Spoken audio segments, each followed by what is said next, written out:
Israel और Hamas के बीच जो जंग चल रही है उसमें बर्बादी पूरी दुनिया देख रही है। अब जब वो पहला हमला हुआ, किस तरीके से इजरायल को चौंका दिया हमास के आतंकियों ने, कैसे मोसाद जो दुनिया की सर्वश्रेष्ठ एजेंसी मानी जाती है खुफिया, उसे किस तरीके से उसने छका दिया, इसकी भी चर्चा हो रही है। लेकिन इन सारी चर्चाओं और विश्लेषण के बीच एक 66 साल के पूर्व जनरल की भी बात हो रही है, जिन्हें जैसे ही पता चला कि हमास के आतंकियों ने ऐसा हमला बोला है, बर्बरता फैला रहे हैं, उन्होंने क्या किया ऐसा कि वो केवल इजरायल नहीं बल्कि पूरी दुनिया में चर्चा का विषय बन गए हैं। देखिए।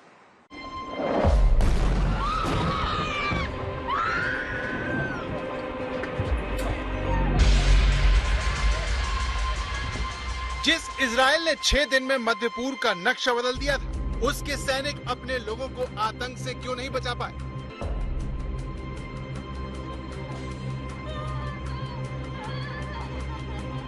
जिस इजरायल ने अकेले 8 अरब देशों को धूल चटा दी थी, उसके सैनिक देश पर सबसे बड़े आतंकी हमले को क्यों नहीं रोक पाए?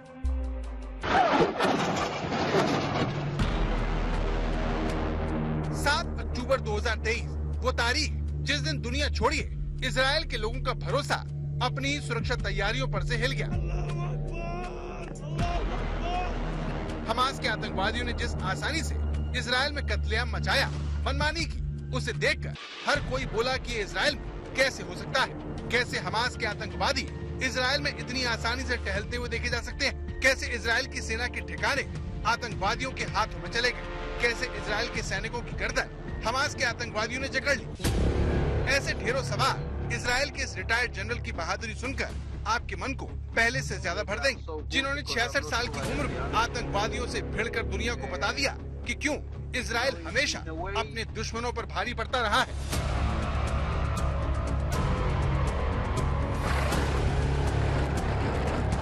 ये इजरायली सेना के रिटायर्ड जनरल जिव हैं, जिन्हें 7 अक्टूबर की सुबह हमले के फौरन बाद से फोन आने लगे। उस वक्त ये रिटायर्ड जनरल अपनी बाइक पर सवार थे। उनके रिटायर्ड जनरल दोस्त का भी फोन आया, जिसने बताया कि उनके बेटे को आतंकवादियों ने घेर लिया है। इसके बाद रिटायर्ड जनरल जिव फौरन अपने घर पहुंचे, यूनिफॉर्म पहनी, अपनी 9mm की पिस्तौल उठाई और वो सीधे आतंकवादियों से लोहा लेने गाजा बॉर्डर के लिए रवाना हो गए। जिव ने बताया कि दूर दूर तक हमास के लड़ाके ही दिख रहे थे। वो सैकड़ों की तादाद में मशीन गन से गोलियां बरसा रहे थे, ग्रेनेड फेंक रहे थे। आतंकवादियों ने उन पर भी हमला किया। जिव ने बताया कि जब वो गाजा बॉर्डर के पास पहुंचे तो उन्हें कुछ सैनिक दिखाई दिए। इनकी संख्या बेहद ही कम थी। वो टुकड़ों में आतंकवादियों से लड़ रहे थे, इसीलिए जिव ने उन्हें साथ मिलकर हमले की रणनीति बनाने में मदद की। दुनिया इजरायल को उसकी वीरता के लिए जानती है। जिस तरह इजरायल ने 1973 में अरब देशों को अकेले हराया, वैसी मिसाल बहुत कम देखने को मिलती है। एक तरफ अकेला इजरायल था तो वहीं दूसरी तरफ मिस्र, Jordan, Iraq, Kuwait, Syria, Saudi Arab, Sudan और अल्जीरिया थे। इसके बावजूद इजरायल ने अकेले 6 दिनों में 8 देशों को धूल चटा दी। इसके बाद से इजरायल की सेना का दुनिया में बड़ा सम्मान है। एक ऐसा देश जिसकी सुरक्षा अभेद है। इसीलिए जब 7 अक्टूबर को इजरायल को दुनिया ने हमास के आगे बेबस देखा, उसकी खुफिया एजेंसी सोती हुई पकड़ी गई और दुश्मन सीधे चलकर इजरायल के लोगों के घरों में घुस आए। अपने देश की ऐसी हालत देख इजरायल का ये पूर्व सैनिक उबल पड़ा और सीधे आतंकवादियों से भिड़ गया। इजरायल का ये सैनिक अब एक नए मिशन पर है। रिटायर्ड जनरल जिव अब लोगों की मदद के लिए पैसा इकट्ठा करने के साथ साथ सिविलियन डिफेंस फोर्स बनाने के लिए सरकार से बात कर रहे हैं, ताकि इजरायल के लोग एक बार फिर अपनी ही सेना पर भरोसा कर सके।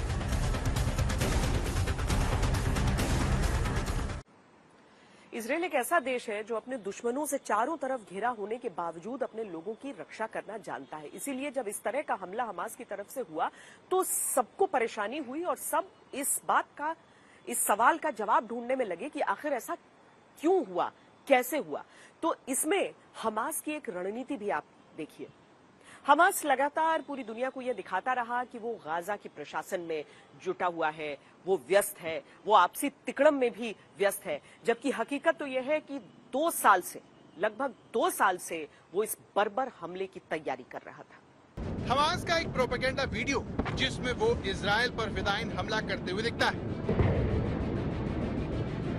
हमास का एक और प्रोपेगेंडा वीडियो जिसमें वो इजराइल के सैनिकों पर ड्रोन से बम बरसाता है।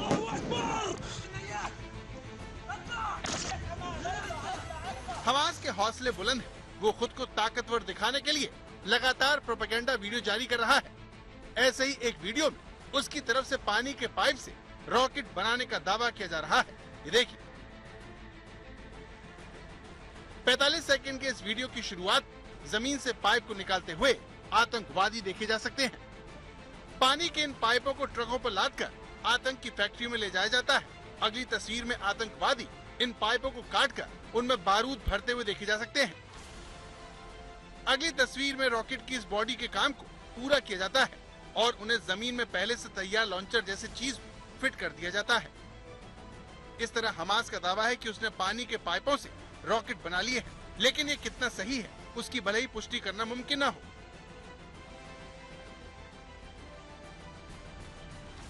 लेकिन जिस तरह से उसने पिछले शनिवार से इजराइल पर रॉकेटों की बरसात की है, उससे एक बात कही जा सकती है कि वो इस हमले की तैयारी बरसों से कर रहा था।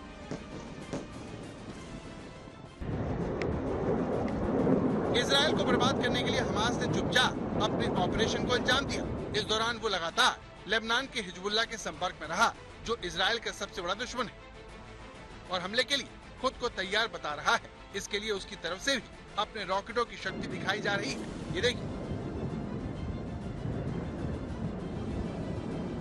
हिजबुल्लाह को ईरान का समर्थन हासिल है। ईरान इजराइल को तबाह करना चाहता है। इसके लिए उसने हिजबुल्लाह को लेबनान में तैयार किया, ताकि गाजा से हमास और लेबनान से हिजबुल्लाह जब चाहे तब इजराइल को दबो सके। तो इजराइल के दुश्मन मिलकर उस पर वार कर रहे हैं। सबसे बड़ी बात यह है कि इन सभी के पीछे ईरान खड़ा दिखाई पड़ता है। अब आप यमन के हूती विद्रोहियों का ही वीडियो देखिए, जिसमें वो इजराइल को ललकारता है।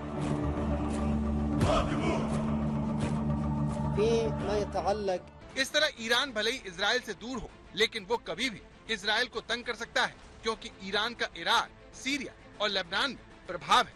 इराक सीरिया शिया बहुल देश है, तो लेबनान में हिजबुल्लाह बहुत मजबूत है। इस तरह ईरान की इसी पहुंच की वजह से इजराइल के दुश्मन लगातार मजबूत हो रहे हैं। गाजा में हमास की कथित रॉकेट फैक्ट्री भी इसी मदद का नतीजा हो सकती है, जहां पर अब इजराइल बड़ी कार्रवाई के लिए कमर कस चुका है।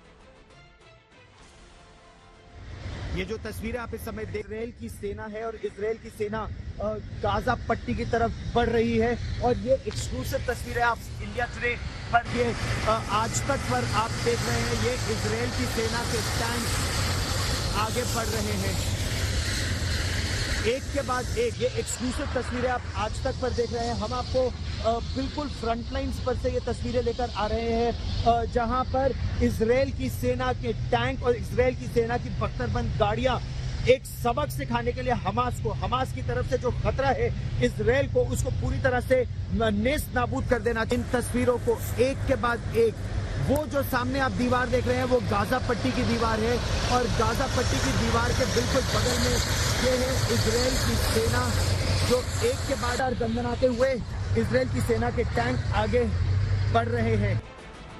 इजराइल पर हमास के हमले के बाद मध्य पूर्व में तनाव चरम पर पहुंच गया है। इजराइल की कार्रवाई जैसे जैसे तेज होगी, सऊदी अरब के लिए चुप रहना मुमकिन नहीं होगा। यही ईरान चाहता है, जो इजराइल से सऊदी अरब यूएई की करीबी से बेचैन था। लेकिन हमास के हमले ने मध्य पूर्व में बनने वाले इस नए और ऐतिहासिक समीकरण के सामने सबसे बड़ी चुनौती पेश कर दी है। बेरूत में अशरफ बानी और अश्कलोन में आशुतोष मिश्रा के साथ गौरव सावंत, सेट रोड, आज तक। नेतन्याहू हमास की तुलना आईसिस से करते हैं, और जो हमला शनिवार को इजराइल पर हुआ हमास द्वारा, उसकी तुलना वो करते हैं 9/11 से, जो अमेरिका पर अटैक हुआ था, टेरर अटैक। उस अटैक के बारे में भी कहा जाता है कि उस समय अमेरिका को इंटेलिजेंस इनपुट था, लेकिन उसकी तरफ से एक्ट नहीं किया गया, और इस हमले के बारे में भी ये जानकारी सामने आ रही है। तो क्या वाकई नेतन्याहू को मालूम था कि 7 तारीख को ऐसा एक हमला हो सकता है? बेशक शनिवार 7 अक्टूबर को इजराइल पर जो हमला हुआ, उसकी तुलना अमेरिका के 9/11 से की जा सकती है, क्योंकि दोनों में कई बातें एक जैसी हैं। दोनों हमले इस्लामी आतंकवादियों ने किए और उन्होंने अपने हमलों से चौंका दिया। लेकिन इसे चौंकाना कहना सही नहीं होगा। आखिर क्यों? तो दोनों में एक और बात समान है, और वो ये कि ये दोनों नेताओं की भयंकर चूक है। दावा है कि 7 अक्टूबर को इजरायल पर हमले की वार्निंग मिस्र ने पहले नेतन्याहू को दी थी, लेकिन नेतन्याहू ने उसे फेक न्यूज बताकर खारिज कर दिया था। ठीक इसी तरह जब जॉर्ज बुश को लादेन के 9/11 प्लान यानी अमेरिका के भीतर घुसकर हमले की खुफिया खबर दी गई तो उन्होंने इसे बकवास बता दिया था। मिस्र की चेतावनी को नेतन्याहू ने खारिज कर दिया क्योंकि उनका पूरा ध्यान वेस्ट बैंक पर था। उन्हें यकीन नहीं था कि हमास दक्षिण इजरायल पर हमला करेगा। उस निश्चिंतता से जॉर्ज बुश 9/11 हमले की खुफिया जानकारी मिलने के बाद 1 महीने की छुट्टी पर चले गए थे। लिहाजा नेताओं की चूक को लेकर इसे इजरायल का 9/11 कहना गलत नहीं है। देखिए इस चूक को लेकर तुर्की अमेरिकी टिप्पणीकार नेतन्याहू पर किस हद तक भड़क गए। अगर ऐसी चूक हुई है तो ये इजरायल के साथ साथ अमेरिका और कई देशों पर भारी पड़ी जिनके नागरिक मारे गए और अब भी हमास के कब्जे में है। अमेरिका के भी कई नागरिकों को हमास ने बंधक बना लिया है। चुनावी साल में बाइडेन को इजरायल से ज्यादा अपने अगवा नागरिकों को छुड़ाने की चिंता है। इसी बीच विदेश मंत्री ब्लिंकन का इजरायल दौरा भी हो रहा है। ये माना जा रहा है कि तुर्की बंधकों की रिहाई के लिए हमास से बात कर रहा है। उधर ट्रम्प ने बाइडेन को इजरायल को जिहादियों के हाथों में सौंपने का आरोप लगाया है। देखा जाए तो हमास के हमले ने दुनिया को ही नहीं बांटा, अमेरिका को भी बांट दिया है। यही नहीं, उसने इजरायलियों और इजरायल में आए विदेशियों के भीतर से सुरक्षा की भावना को खौफ में तब्दील कर दिया है कि वो इजरायल में खुद को सुरक्षित महसूस नहीं कर सकते। इन हालातों में इजरायल के प्रधानमंत्री और विपक्षी दल के प्रमुख नेताओं के बीच एक इमरजेंसी कैबिनेट बनाने पर सहमति हो गई है। वॉर कैबिनेट बनाने का मतलब बेहद गंभीर है। ये संकेत देता है कि इजरायल का अस्तित्व खतरे में है। उसे दुनिया भर से अपने नागरिकों को रिजर्व सेना में भर्ती के लिए बुलाना पड़ा, क्योंकि खतरा छोटा मोटा नहीं, इजरायल को मिटाकर फिर से उसकी जगह इस्लामी शासन कायम करने का इरादा रखने वाला हमास है, जो कई गुना ताकतवर बनकर सामने आया है। सालों की तैयारी से किए गए हमले अब भी जारी हैं और इस युद्ध ने अब अमेरिका को भी चिंता में डाल दिया है। आज तक ब्यूरो।